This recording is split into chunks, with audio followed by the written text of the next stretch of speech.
Sister Kakalamu jebale. Naye kati gwe Kakalamu onasobola okufumba kweyo figayo. Abakazi be Canada banene. Kakalamu bagenda okuvunjisa. Hey! Kakalamu ne sister Kakalamu ne senga kaye. Mugenda fumbe Toronto.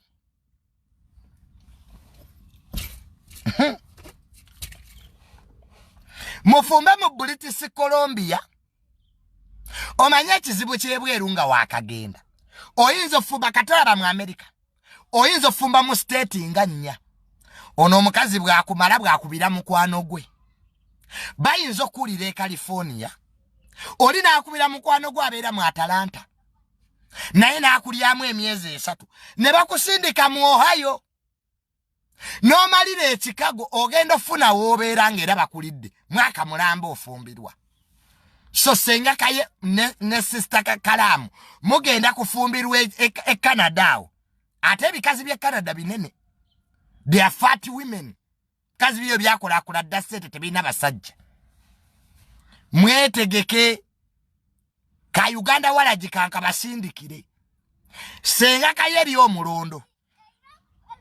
Ne sister Kakalamu. Mulye mwanyi. In fact, kaizi yankubiddeko ayagala Uganda walaji. Washing machine zo manyo zikozesa.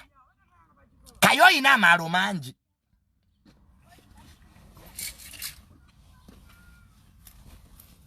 Kati omukazi omu Bangladesh. Kaye goyina neba ne kaye nawe. Anyway, kazi lye wafumiddwa kale lwakuba kale mukulu we. Ne it's all the same. Kasita Uganda wagivuddemu. Kwa checha mazima mu Uganda teri kiddako. Byonna tubikoze. Wewe obeera nga toyina kiddako. Olaba Uganda buli kimu okikola n'okimalayo.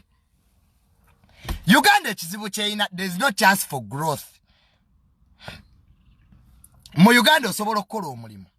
N'ogumalako emyaka 5 nga tebakuwadde promotion.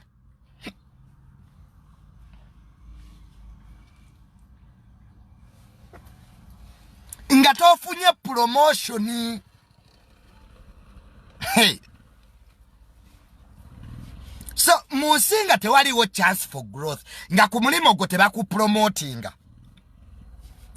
Oba ino okuvaawo.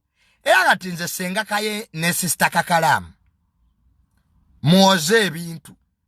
Guno omwaka gwo mujja guwulire Canada. Mujja okufumbirwawo e Toronto. Bakutwale British Columbia. Hey, hey. Yuyo windi pingi. Canada. Naeze ate okufumbirwa Canada nfumbirwa mu America. Chowa sister Keiza ali bulungi. So senga kaye ne sister Kakalamu. Mwadduse mu Uganda ne mufumbirwe Canada. Naffe tujja. Nange junior nzija. Ne mama nze ekyeyo nakisobola.